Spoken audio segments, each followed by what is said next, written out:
And so we are not Windows fanboys or Apple fanboys. We are data fanboys. And if you disagree, probably you will.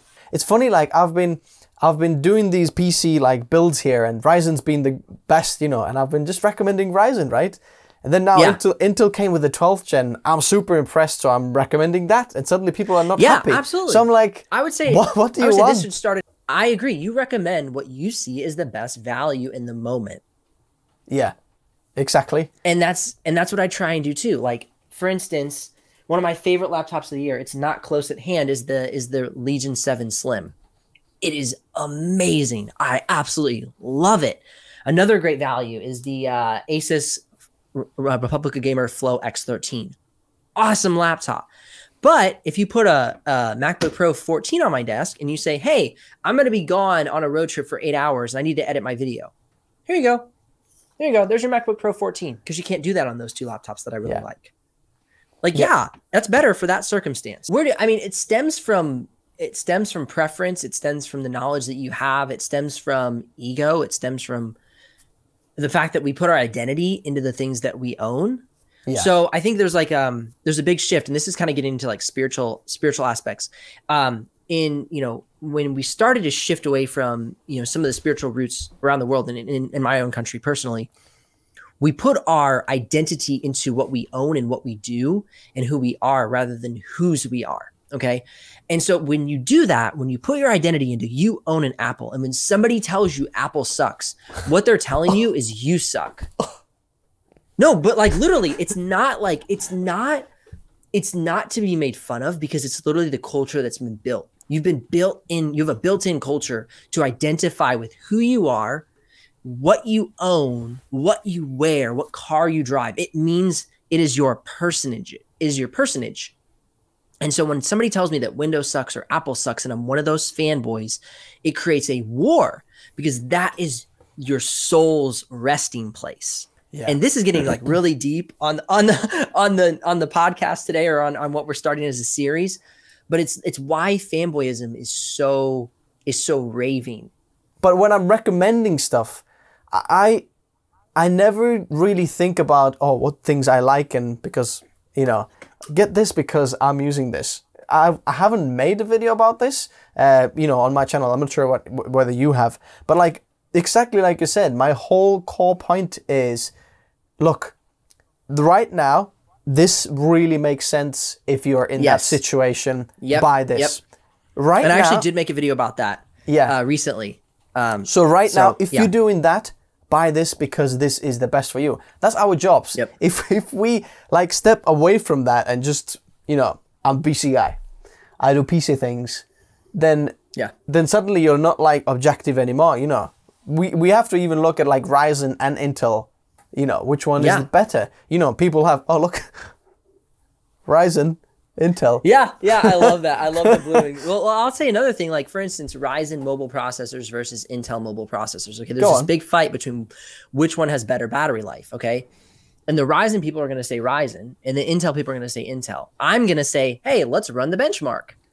And exactly. Recently, through the benchmarks, I've seen that if you buy an Intel Evo platform laptop, which means that Intel partnered with the laptop brand to optimize the processor in the laptop, similar to what Apple tries to do every time with their product. They're trying to own the ecosystem.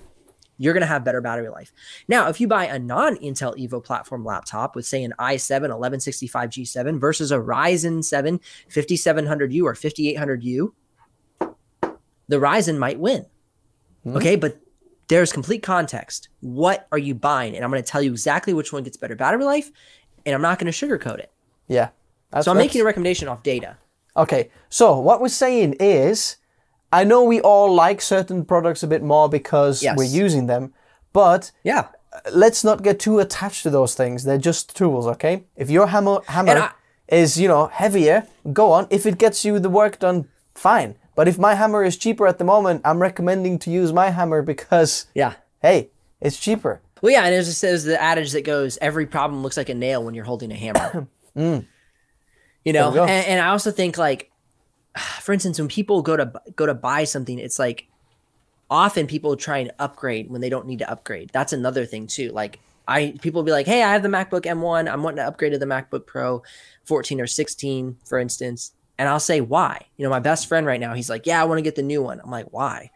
He's like, well, my computer's really slow. I'm like, okay, great. That's a good idea. You know, try what you have. If it works, great. If it doesn't, get something else. Yeah. But here's the one thing that I don't understand, right? You run the benchmarks, you show, look, this is better. And people are like, I'm not having it in the comment section below. And you're like, well, yeah, because you rigged those benchmarks. Those aren't right. Those aren't correct benchmarks. It's like, hey, I just showed you. I ran the benchmarks. I recorded the screen. I showed you that this is uses, you know, this is better.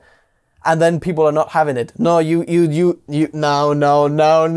I know. Well, here's one thing that I think we have to be careful of is running comparable systems. So for instance, I did a test recently of like the Yoga 9i, which has a 1195 G7, and I ran it against like a MacBook Pro M1 Pro, and the M1 Pro just killed it, right? That's like an $800 laptop versus a $3,700 laptop.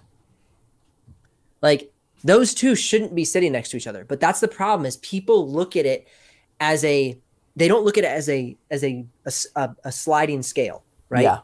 They look at it as, oh, M1 Max is on the market, so that should be compared to a Yoga 9i. No, it shouldn't be. And that's where the fanboyism really, really messes with people is they don't like pull up the price and realize people are different life circumstances, different contexts. Yeah. Somebody buying an M1 Pro today should be buying a MacBook Air. Somebody out there is buying an M1 Pro and they should be buying a MacBook Air. Yeah, absolutely. So when they go to do research, they should be looking at the MacBook Air versus a Yoga 9i or an Acer Swift 3. Yeah. Not an Acer Swift 3 versus an M1 Max. Yeah. Stupid. Absolutely. That's not contextual. And that's where the fanboyism is just crazy because people are comparing stuff that shouldn't be compared. Yeah. And we're trying to compare stuff that makes sense to compare. Yeah. So if you're a creator, let's stop the fanboyism and let's just accept whichever one is the best is the best. Whichever is the worst is the worst. But only according to your circumstances. Ow!